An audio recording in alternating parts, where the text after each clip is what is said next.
if we're investing in cryptocurrency, I believe I had to learn one very expensive lesson to not get wrecked. And it's this: don't fight the Fed. Okay, we have to understand that the Fed really controls the markets here. I thought that cryptocurrency was a hedge against inflation, a hedge all this, but it's not. I mean, just on maybe one day it will be, and hopefully one day it will be, because we need an answer to, because all this centralization, people can't just control the market, the whole world economy, just by how they feel on a given day, if they're being dovish or hawkish. But we don't fight it. It's just a matter of fact, okay? And so in this video, I'm trying to understand and find out, and maybe hear from you guys, to figure out where the market is going, okay? Where the Fed is going to take the market. Are they going to be more hawkish, meaning they're going to, beat this market down with interest rates and even just bad words, really just bad words in a press meeting will send the market collapsing, or nice words being dovish will send the markets to some kind of crazy rally. But more specifically, crypto markets, okay, like the regular stock markets, they will react pretty violently towards whatever or however Jerome Powell talks, or what the market, what they think they're going to do. But the crypto markets, they are like a volatile girlfriend who you have no control over. And if you just move, if you leave your cup on the table for condensation to hit the surface level of the table, and they will freak out. And that is literally what the crypto markets are like. So we don't fight the Fed. We have to understand where they're going so that we can accurately place. Do we want to sit out a little bit? What can we expect? And in this video, I've got 3 market analyst experts that you and I can learn from, and I'm going to deduce like kind of what they're saying. These are from CNBC, and so all these clips are from there. But if you enjoy this kind of content and just me exploring my thoughts, my name is Aaron. I'm on a journey to my next Bitcoin while helping you to your next Bitcoin. Not your financial advisor, just a lizard brain cowboy trying to learn more. Okay, if you like this content, join. Hit a subscribe button down below, give us a like, and join the Discord. That's the new saloon. The old saloon still works. We're still in there, but the new saloon is where it's at. Lots of giveaways, lots of big time moves and plays and NFTs and all that kind of stuff. It's just, it documents a big community. I think that's the number one thing that you can do for yourself. If you're trading crypto, don't do it by yourself. Okay, be in a community, because we've been there. Okay, you can learn from us. So be sure to check out the links down below. But here in this first clip here, we have Jeremy Seigel. He's a finance professor, and he talks to us about what we can expect in the near term with this Friday with Jerome Powell about to talk to us. And you're gonna have an effect on the stock market and tech stocks. Most of this year, I was looking at the 10-year and the Nasdaq or the S&P. We started the year 1.5 at an all-time high. Then we went to 3.5. Stocks bottomed, 2.5, big rally, and now a little bit of tightening and a little softening. So, interest rates are really important for the stock prices. And I think a lot of people are nervous that Chairman Powell is going to be hawkish in his Friday talk. And I think they're positioning for that. And if he turns out not to be, I think we could see a really big relief rally on Friday afternoon. So he's talking about how Friday afternoon Jerome Powell is going to talk, and if he's hawkish, if he's aggressive towards the market, we're going to see just a really big downtrend. But if he's not, we're going to see a nice big rally come Friday. So we don't know what he's going to say or how he's going to respond or any of that kind of stuff. So maybe plan accordingly. And that's at least his opinion on this. I think he's got a little more thoughts to think through with the tightening and its effects on the markets. Interesting. Why wouldn't he be, though? Well, I mean, it's right to expect him to be hawkish, is it not?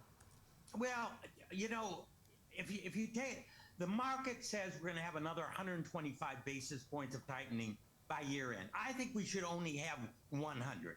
How we do it, take your choice, 50, 25, 25, or whatever, because I see a lot of tightening in the actual data. What I mean is, first of all, and it was mentioned, the money supply has come to a screeching halt from the biggest increase in history to the biggest slowdown in history. Take a look at the dollar, one of the biggest increases in history, one of the biggest increases in the 10-year, one of the biggest increases in the Fed funds rate. If you take a look at the amount of tightening that is there, it is strong. Take a look at the market prices. Take a look at commodities. Take a look at housing.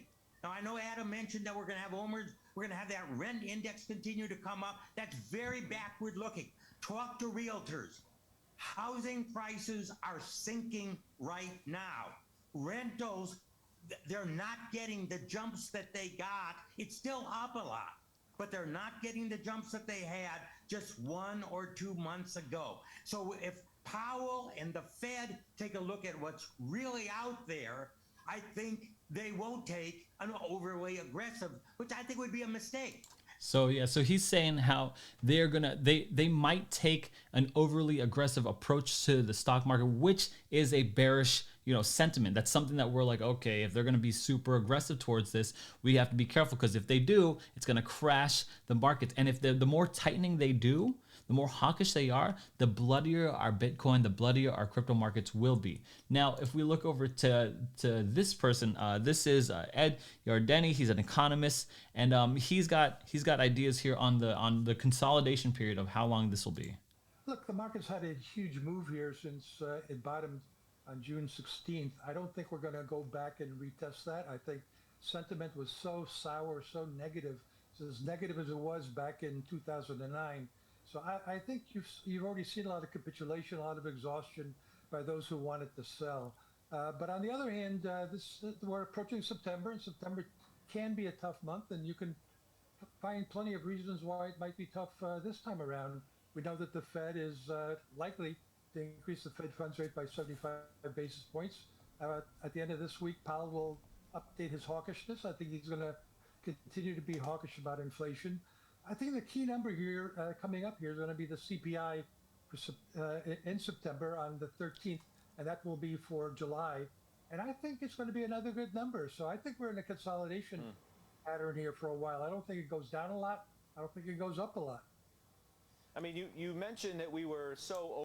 So he's saying how we've already hit the bottom in June, that they don't think, he doesn't think that we're going to go down a whole bunch. We're going to hit this like coasting period. It's just going to be a sideways trading. To me, I think that might be about right. I'm still very hawkish. Bearish in this market. I don't trust it at all, but he seems to think that we've hit the bottom. If we do have a sideways trading type of market, we're going to have a sideways type of Bitcoin. We've kind of already seen that. We've seen something like between the ranges of 21 to 25,000 all the way up to there to like 20,000. To me, I've been experimenting. This is a side thing. I've been experimenting with a what's called a grid bot.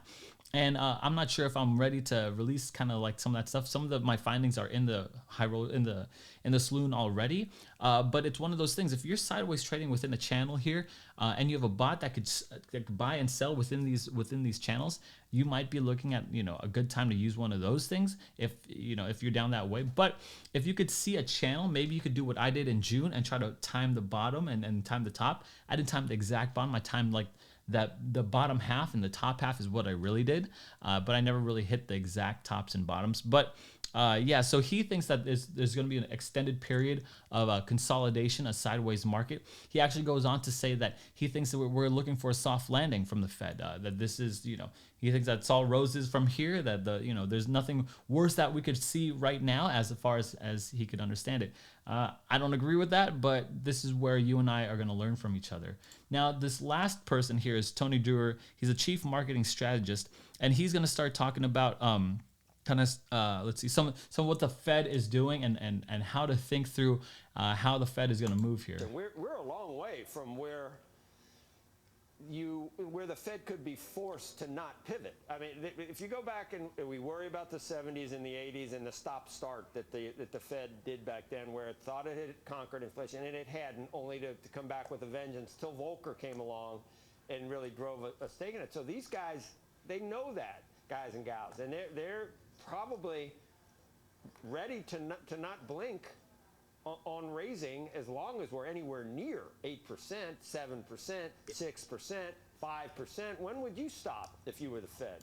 So I thought that was a very good question. I just want to pause it here because he's saying like we are at 8.5%. Okay, that is not, no one should be celebrating this. Okay, and the Fed will not celebrate that until they will say what they do what they say they're going to do to hit it at 2%, get it down to 2%. So even at 5%, they're still not going to stop tightening. And I think that Tony here has a different take on it. And he's gonna bring up a different counting metric here.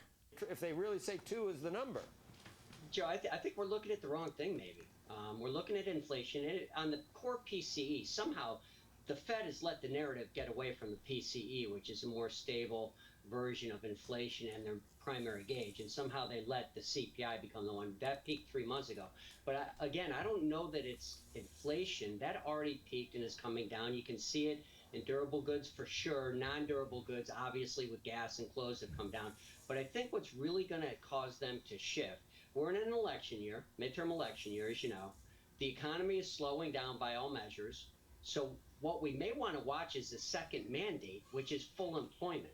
If you look at the National Federation of Independent Businesses Small Business Hiring Plans Index, it leads the unemployment rate by 4 months. It's coming down hard.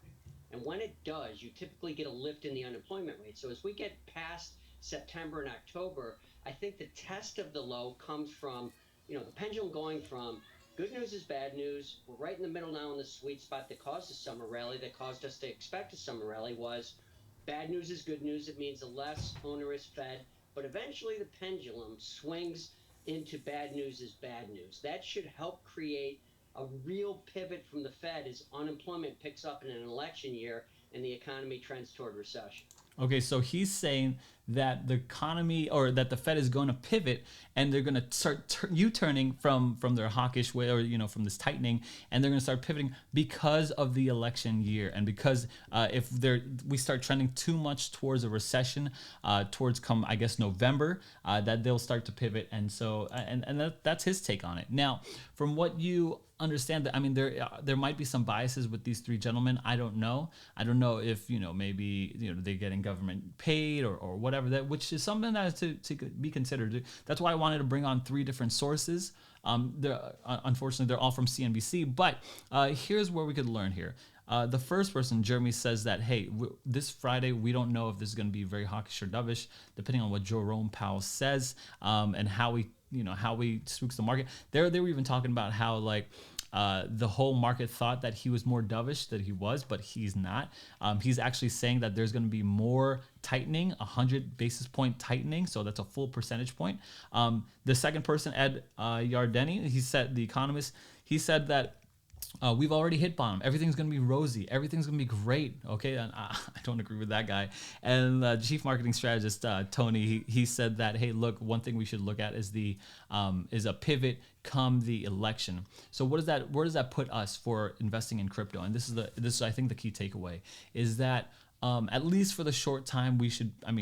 For the near future, the Fed runs the show. If we have to be attuned to okay.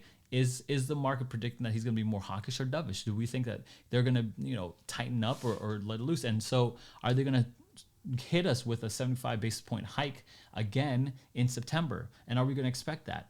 It's very interesting. I personally believe that Bitcoin and the crypto markets are going to go down. I think we're not in consolidation. I think this is rosy. I think this is a dead cat bounce. I think we went up, and I think we're coming back down. I think we have the good chance of possibility hitting new lows into the teens, and that's where I think I'm personally in stablecoin. Anyone who is on the saloon or would ask me, that's kind of where I'm at. I don't know yet. I'm not a financial advisor. Don't take this as financial advice. This is just your weird crypto friend talking to you about crypto because no one else will talk to you. Anyway, guys, thanks so much. Let me know if you enjoyed this research, and I'll talk to you guys soon.